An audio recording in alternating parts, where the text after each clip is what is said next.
Donc cette rentrée de François Bayrou qui va être compliquée avec dans le viseur de l'exécutif cet appel à tout bloquer le 10 septembre. Est-ce que c'est une vraie menace ou est-ce qu'il faut regarder ailleurs? Oui, alors c'est effectivement la rentrée politique et bonne rentrée à tous ceux qui nous écoutent ce matin. Cet après-midi, elle commencera avec une conférence de presse de François Bayrou qui rentre en scène sur le budget et sur ce fameux appel à bloquer le pays le 10 septembre.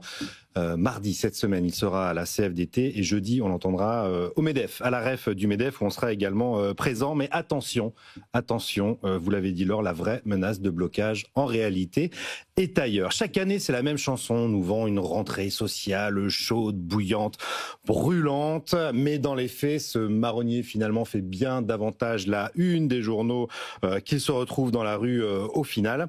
Alors pour ceux qui rentrent de vacances, quand même, un petit rappel du calendrier des festivités. Le 1er septembre, l'intersyndicale se réunira pour préparer la rentrée avec comme sujet de colère l'assurance chômage et notamment la suppression de 2 jours fériés prévus dans le budget.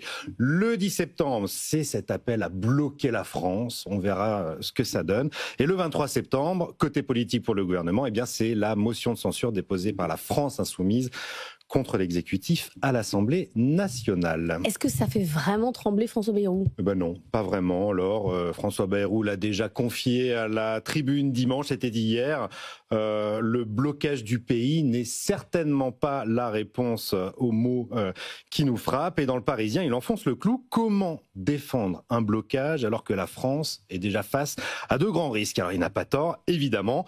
Et les syndicats eux-mêmes sont divisés face à ce grand mouvement de blocage du 10 septembre. La CGT, Sophie Binet, la semaine dernière, il y a quelques jours, parlait d'un mouvement totalement nébuleux.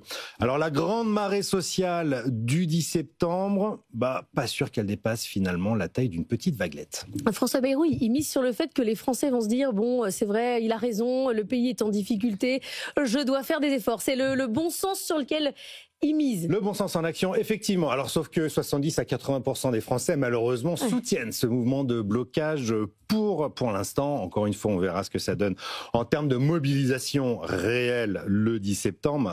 Le vrai blocage, lui, pourrait être bien ailleurs. Le vrai blocage qui nous attend, c'est celui sur le budget.